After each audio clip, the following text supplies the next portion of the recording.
Napulong kanina ang kampo ni Lance Corporal Joseph Scott Pemberton at pamilya Laude kaugnay ng issue ng plea bargaining agreement. Para sa karagdagang detalye, may live report si Rida Reyes. Rida. Yes, wala pang isang oras ng tagalang closed-door meeting sa pagitan ng kampo ni U.S. Marine Lance Corporal Joseph Scott Pemberton at ng pamilya Laude kaugnay pa rin ng kasong murder na kinakaharap Amerikanong sundalo. Ipinagpatuloy kanina ang usapin tungkol sa plea bargaining agreement o ang pagpayag ng isang nasasakdal na umamin sa isang krimen kapalit ang mas mababang kaparusahan. Tumanggi man ang magkabilang kampo na ibunyag kung nagkaroon nga ba ng formal offer ang kampo ni Pemberton. Sinabi naman ng kampo ng mga Laude na sa naturang meeting, dalawang kondisyon daw ang kanilang hiniling. Una, na makulong pa rin si Pemberton sa isang local city jail at ikalawa naman ay maglabas ng written apology para sa pamilya at sa buong sambayanan itong si Pemberton. Pero Jiggy, kung ang ina ni Jennifer Laude na si Aling Julieta ang tatanungin, mas gugustuhin daw niya ang personal na humingi ng tawad sa kanya itong si Pemberton.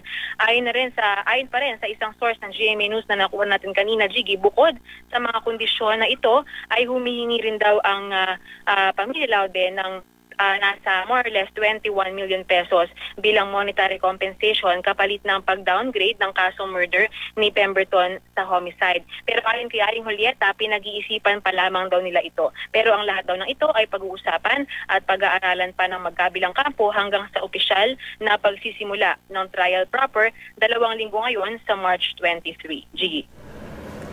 Rida, meron bang nabanggit naman yung kampo ni Pemberton kung amenable sila lalo dun sa bahagi na may parang monetary compensation na issue na pinag-uusapan sa ngayon, Rida? Sige, nakausap natin yung abogado ni Pemberton kanina, Attorney Tolosa. Ang sabi niya kanina, dun sa kung ano man yung offer, mahirap daw na i-disclose dahil kasama sa agreement ng both parties na maging confidential daw muna. So, yung offer na kanilang ipinigay at at the same time yung demand naman, yung kondisyon ng pamilya, ayaw niyang sabihin, ano.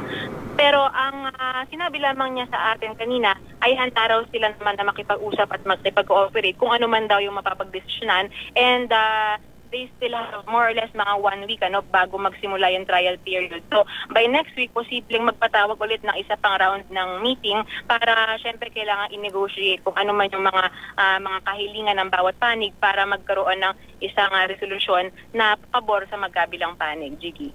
Yung issue ng pera, klaruhin ko lang, ang nag-raise ay pamilya Laude o company Pemberton? Sino dun sa dalawa yung nag-raise? Normally kasi, di ba, ang set-up pagka-plea bargaining agreement, yung panig ng akusado, yung defense, ang nag-invoke ng plea bargaining. So, ang mangyayari dyan, kailangan nilang mag-plead ng guilty, pero mag-plead ng guilty to a lower offense, pero kailangan nilang pumayag sa mga kondisyon na isiset nung complainant. So in this case, sa impormasyong nakuha ng GMA News, merong mga conditions na isinet itong pamilya para pumayag sila na maibaba na sa downgrade yung murder. So itong pinag-uusapan natin na figure na 21 million pesos, ito lamang naman, Gigi, yung nakuha natin ng information dun sa ating source. Pero i-clarify natin, wala namang pang confirmation from the family na meron silang sinet na figure. Pero syempre ang pasapanig naman kasi ng prosecution, open sila sa kung ano man yung magiging final settlement before mag-start yung trial proper, Jiggy. At ang isa nga din sa mga gusto ng pamilya Laude dun sa pangkaraniwang jail, ipipiit ko sa kasakali itong si Pemberton, Rida.